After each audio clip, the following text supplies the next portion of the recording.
So now let us see the Rayleigh's criteria of resolution. So here we are going to learn the resolving power of microscope, telescope and optical instruments. So for incoherent sources, this is for incoherent sources.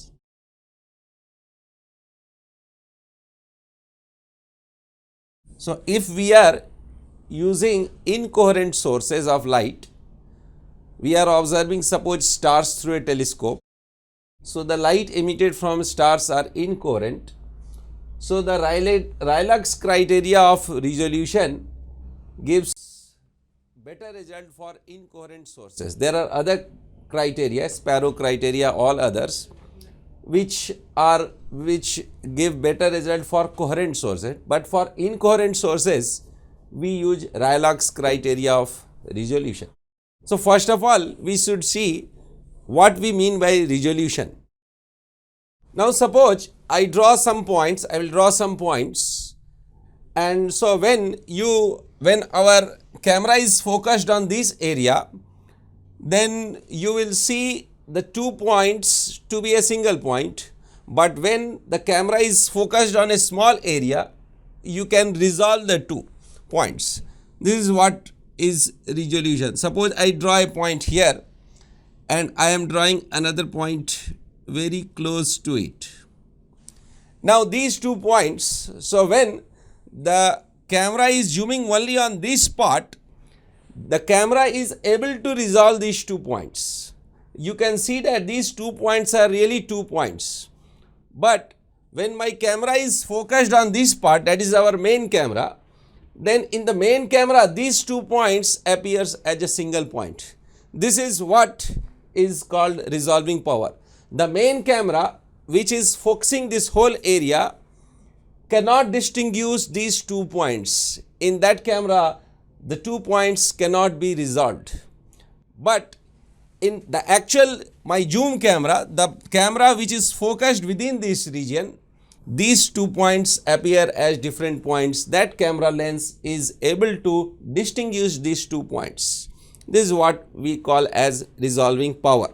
So now let us see that how the diffraction, camera is also an instrument, how it can resolve 2 different objects. So suppose this width, and here there are 2 objects, S1 and here S2. These 2 objects are there, and this is a slit, circular opening. My camera lens, it also has a circular opening. The light coming from the camera lens, just the camera lens acts as a slit.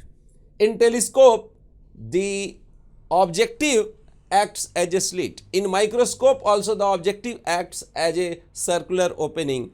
So that acts as a diffraction, Fraunhofer diffraction slit.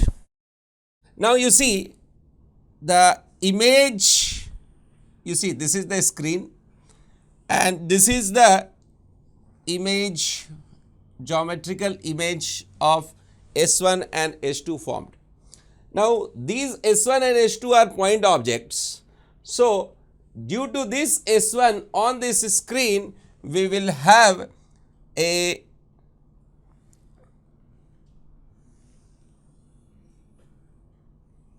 airy pattern. So the image will be in the form of discs. The image will be in the form of discs. Now due to this S2, the airy pattern interference will be like this, and so here you will get discs.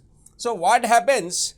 So on this you just see there are 2 places here. This place you have discs and here also discs. These are airy patterns. So this point object will not form a point image, it will form discs, the airy pattern. So what happens when we see through this S1 and S2, their diffraction patterns overlap and they get mixes. So the Rayleigh criteria tells us that how much to what maximum extent if their diffraction pattern overlaps, then we can distinguish. Now suppose I am seeing these 2 points, So now this is my eye, a small opening, here there will be a small opening, and so light from different S1 and S2 comes here. So what happens, on the retina the discs will be formed. So when we see a point object on the retina, its image is not formed, but the diffraction pattern is formed. To what extent they overlap will decide whether we will be able to distinguish S1 and S2 as 2 points or a single point. So now you can take a example in our daily life. Suppose we watch some movie in a LED TV. So now when we watch from large distance, we can view the image edge, but when we are very close to the screen, then we find that there are pixels, dots. So when and at that time the image does not appear. So what happens at that distance, at a very close distance, our eye is able to resolve the individual pixels. That is a term we say, it pixelates. So when we are so close that we can resolve each pixels, then we can't get an impression of an image. So when we are far away, when our eye cannot resolve the individual pixels, then the whole image appears. This is what resolution is. So now let us see what is the Rayleigh's criteria to distinguish 2 points by a diffracting system. Now suppose this is my slit. So I have to create a small opening. So this is wide enough, and here I have placed 2 S1 and S2. So here we have the screen. Now according to Rayleigh criteria, suppose this is the intensity profile, the airy pattern of S1. So this is S1 dash, and what about S2? It is again something like this. So now what we observe? We observe that when the first airy pattern forms on the central maxima of the other, then we are able to just resolve the two objects. So we will get an impression that, you see, we can't actually draw with this marker. So when so something like this structure type, something like this will be formed. So on the screen, the two, if they are well resolved, then you will get some discs. These are well resolved objects. But when they overlap, so when they are just resolved or critically resolved, they appear to be like this. So according to Rayleigh's criteria, according to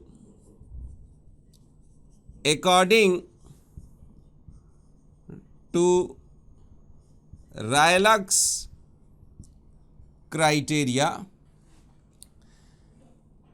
the two objects are just resolved or critically resolved if the first minima of one airy pattern falls on the central maxima of the other. That means we have already seen that the angular position of this for circular aperture, here circular opening is given as sin theta is equal to 1.22 lambda by A, where A is the diameter of this opening. A is the diameter of this. So you see this is the central maxima and this is minima. For this also there is central maxima, this is minima. So this whole angle theta or phi, let us call it, this phi is equal to sin inverse 1.22 lambda by A. So this diffracting aperture has a resolving power of phi equal to sin inverse 22 lambda by A. That means two objects which subtends an angle phi equal to sin inverse 22 lambda by A are just resolved by this instrument.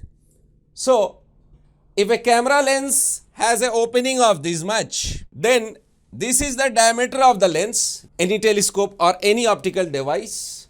So how much will be the resolving power will be simply proportional to the diameter. More will be this A, smaller will be the angle. So finer things, that means we can resolve two closely spaced objects. So more will be the diameter of the lens, better will be the resolving power and better will be the image quality of the camera.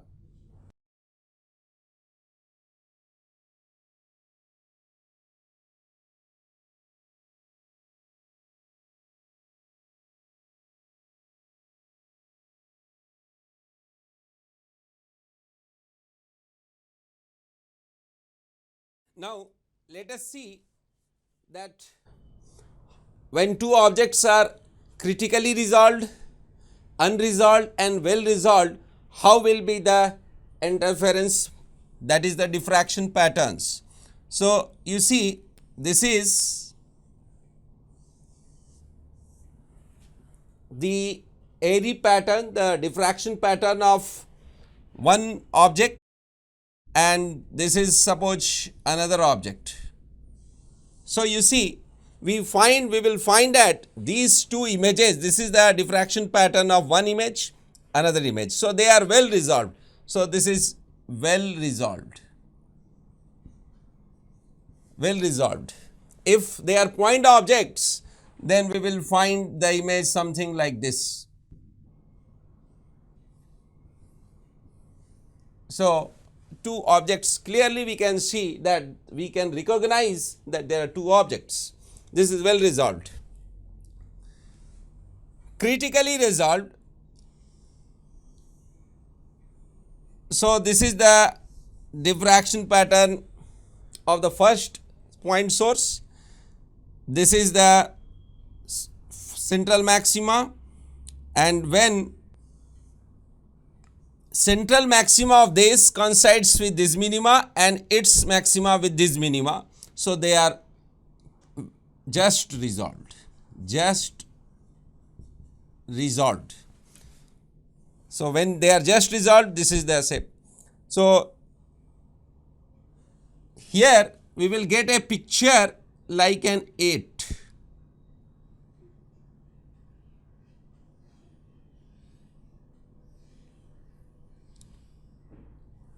So they are just resolved, we can just say that there are two objects. Now when they completely overlap like this,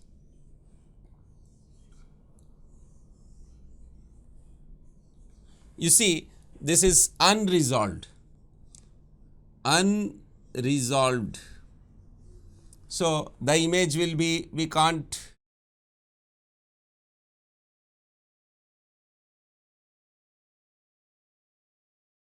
Now let us see resolving power of a telescope. Now in telescope there are two lenses, objective lens and an eyepiece lens. The main lens is the objective. So what happens? The objective lens produces a image of distant objects, and this image has suffers from diffraction effects, and eyepiece simply magnifies the image found by this. So, we can say that on the eyepiece or on our eye, the image is not formed, but the diffraction pattern of distant objects is formed.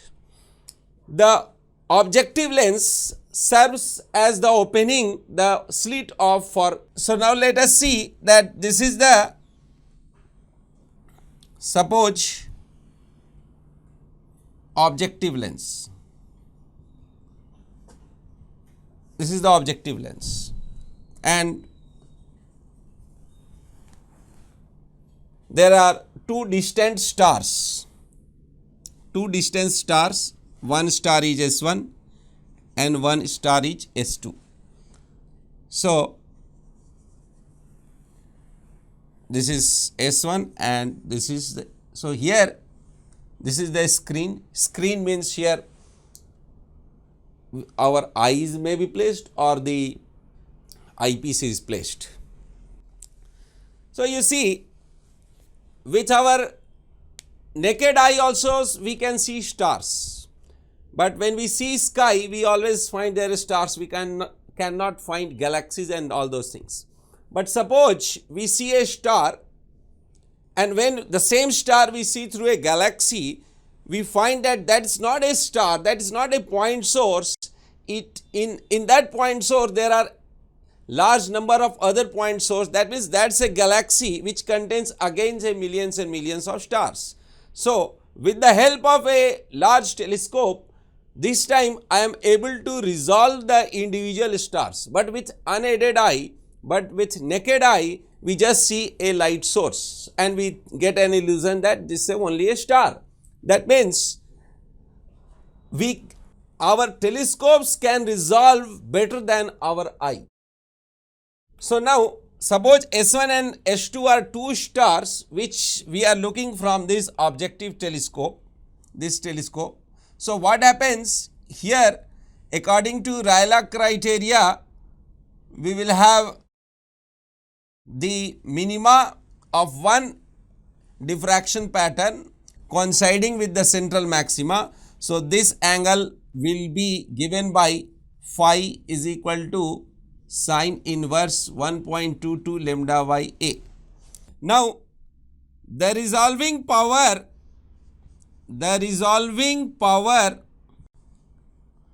of a telescope depends on the diameter of the objective lens. How? You see, the minimum angle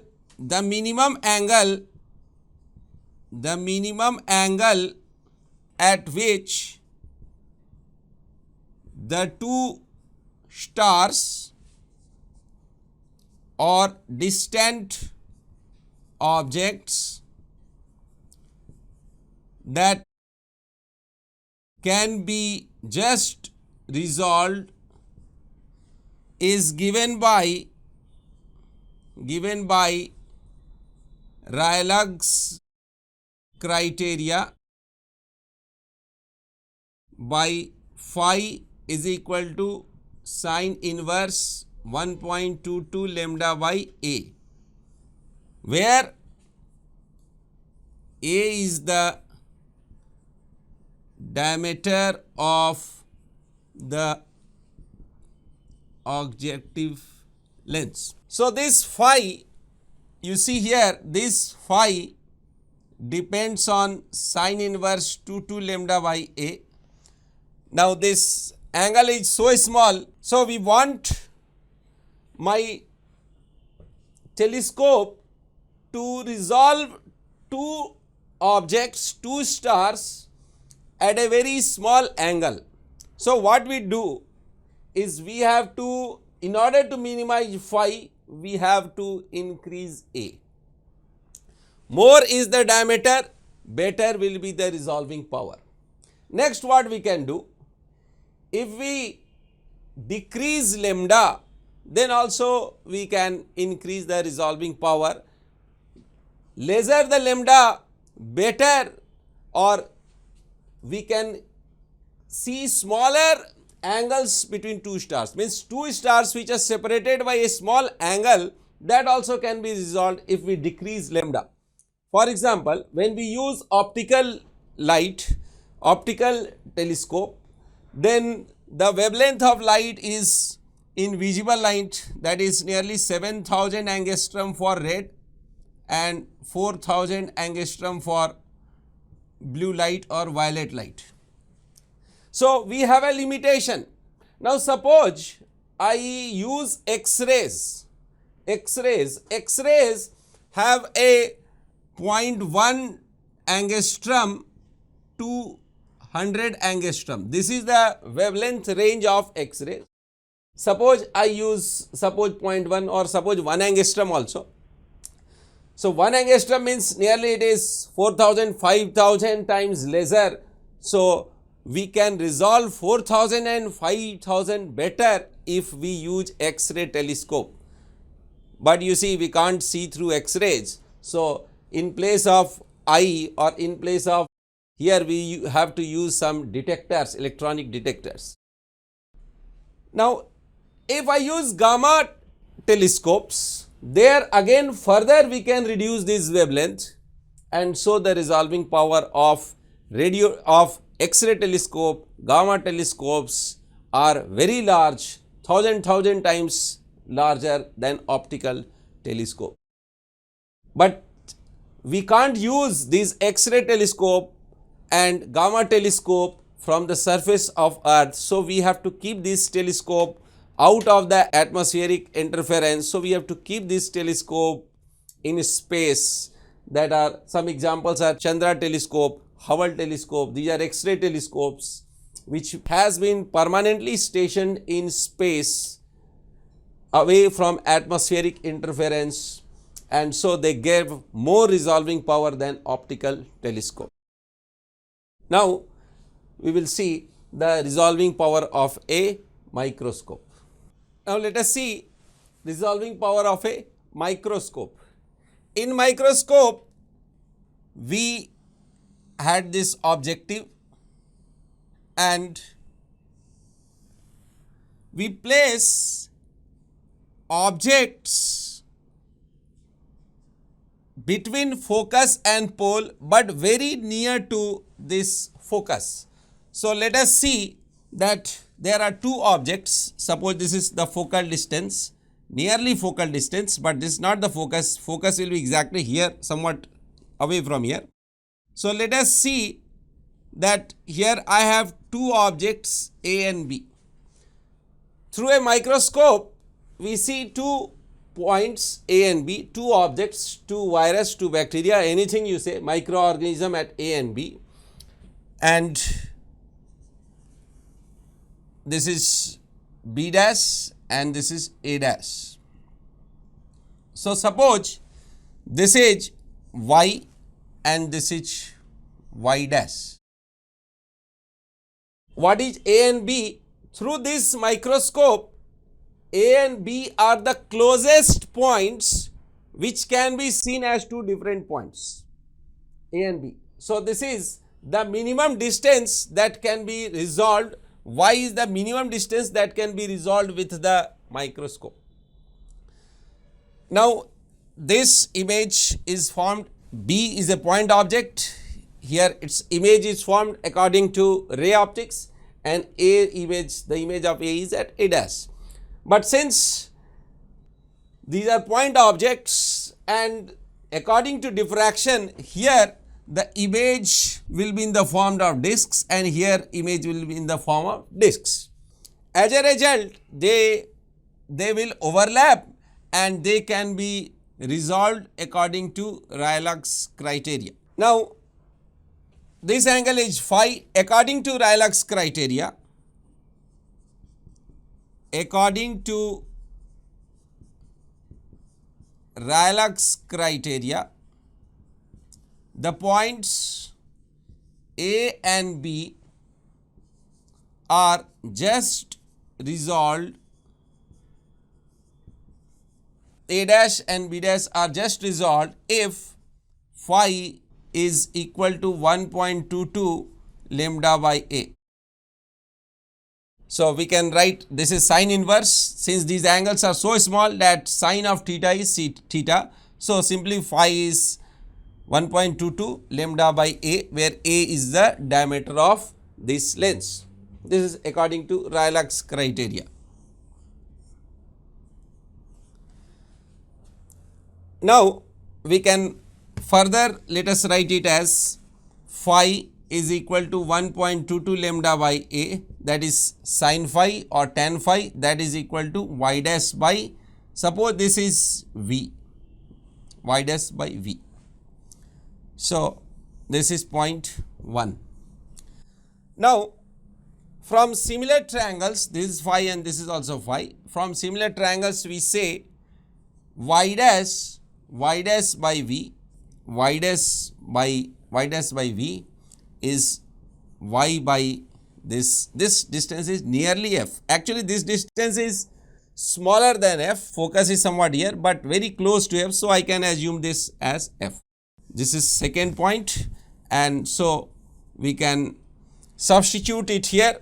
So, we get from 1 and 2, from 1 and 2 we get 1.22 lambda by A is equal to y dash by V is y by f, implies y is equal to 1.22, y is 1.22 f lambda by A. What is y? Y is L min, the minimum distance that can be resolved by a microscope. If two objects, two microorganisms are separated by L min equal to 1.22 f lambda by A, then we can see through this microscope two microorganisms. But if that distance is lesser than this, then we can't see two objects. We may think that this is only one microorganism, and if it is more than this, then we can see it is as two. So, this is what is microscope is able to resolve this minimum distance. Now, the resolving power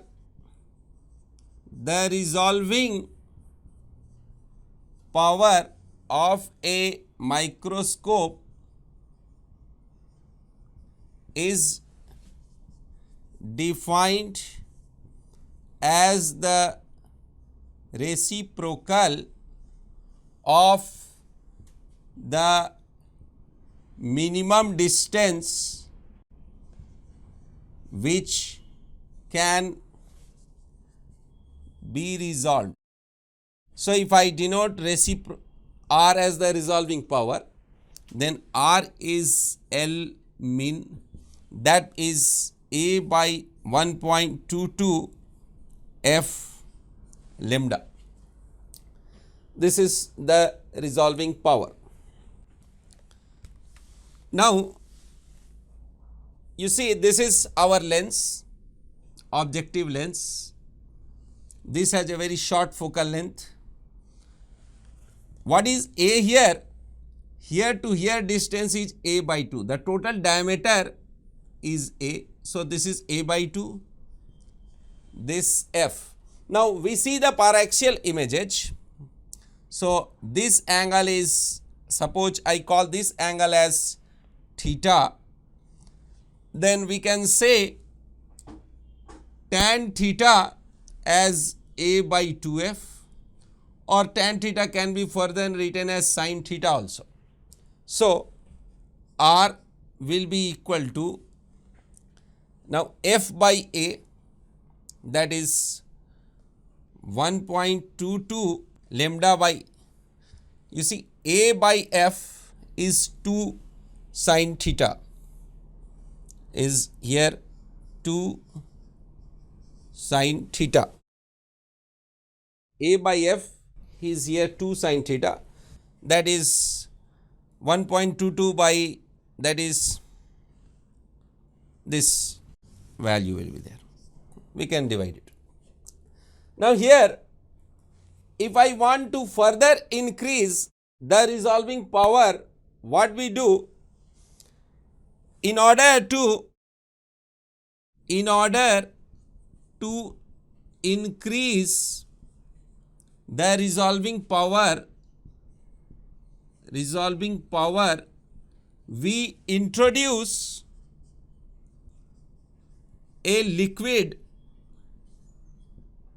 between the object and the lens. We introduce a liquid. Now, the objective in this case, in which case if we have a liquid, if we have introduced liquid here, then the objective in this case is called oil immersion objective.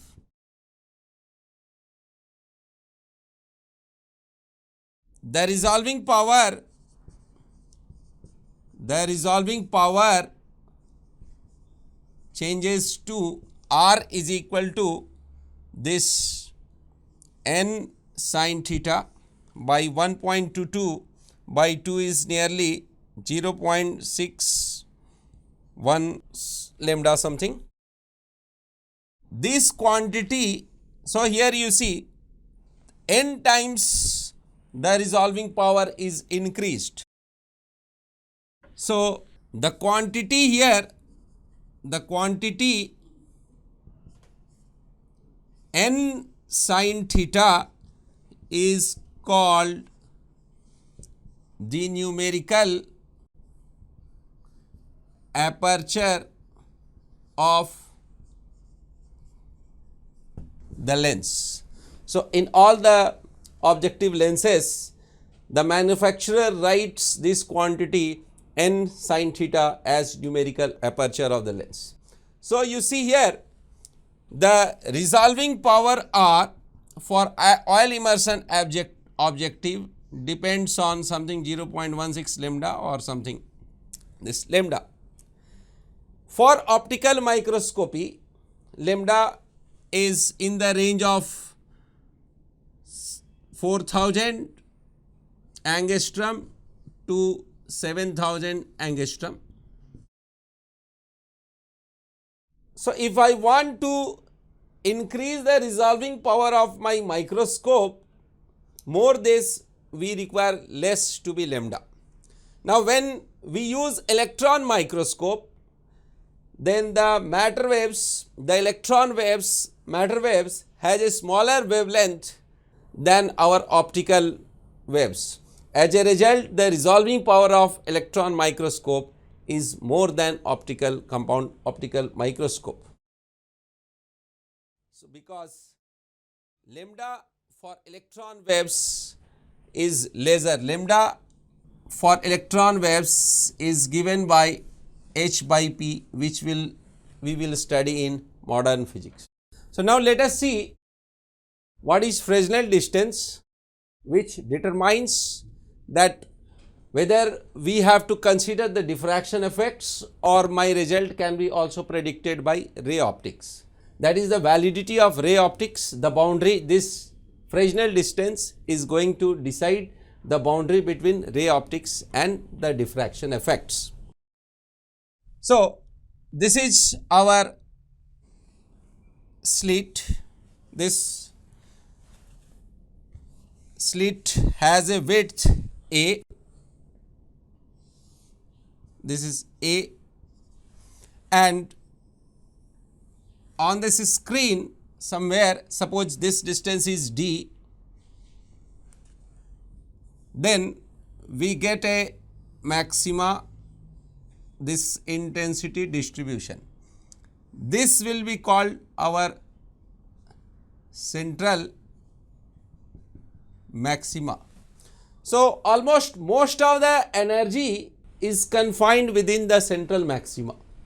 There are some energy, little energies here, but maximum energy is confined.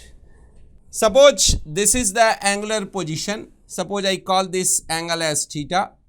Then if this is a rectangular opening, then we know that it is sin theta is given by lambda by a, 2a. And if it is a circular opening, then it is 1.22 lambda by a.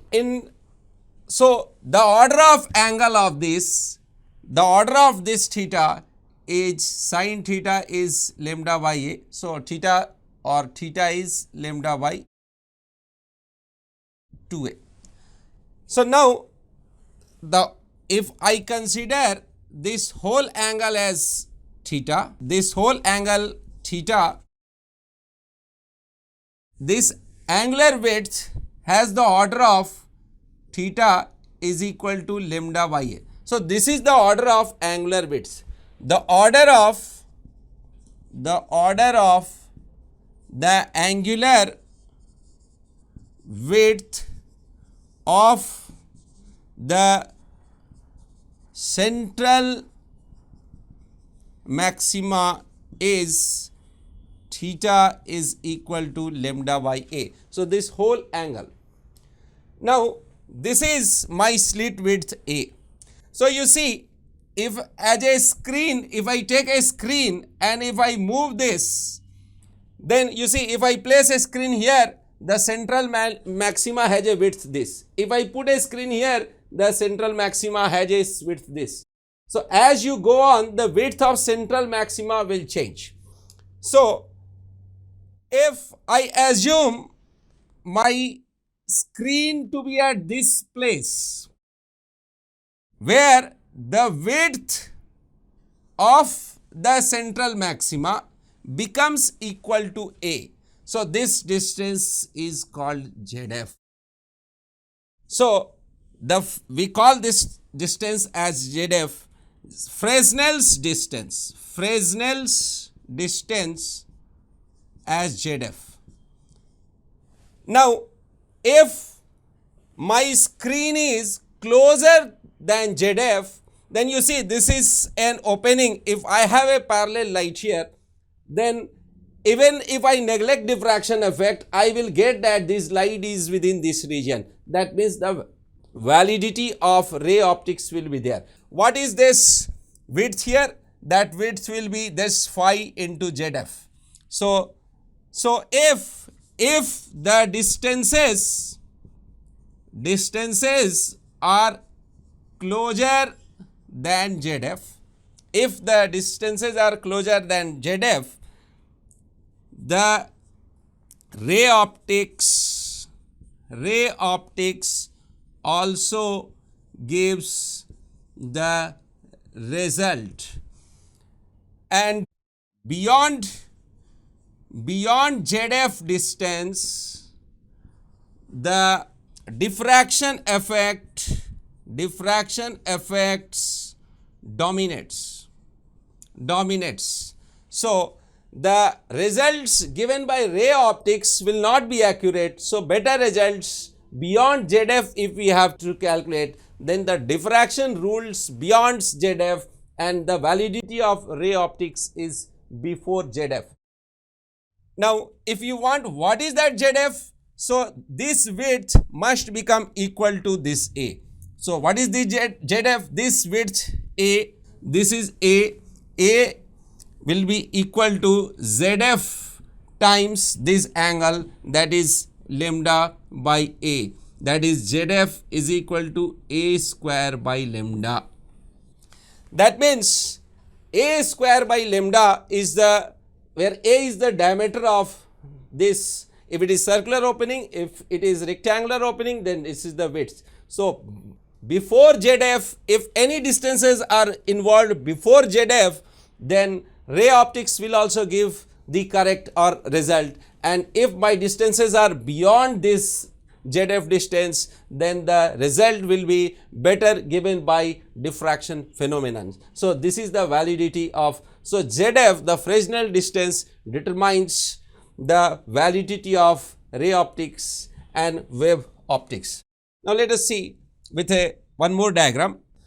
Now you see, this is my diffraction slit and this is the screen placed at ZF distance. So suppose I assume that the light, we assume ray optics, and this is a plane wavefront, so that means these are the rays. So the ray optics tells that the rays are going to be confined within this distance. So without any diffraction, if my distances are less than ZF, you see ray optics tells that almost all the light will be within this region, and the diffraction patterns also tells that the central maxima is within this region. So most of the light is within region. So without the diffraction effects, if the distances involved are less than ZF, ray optics is also going to give the correct results. So this is the validity of ray optics, the boundary between ray optics and the wave optics.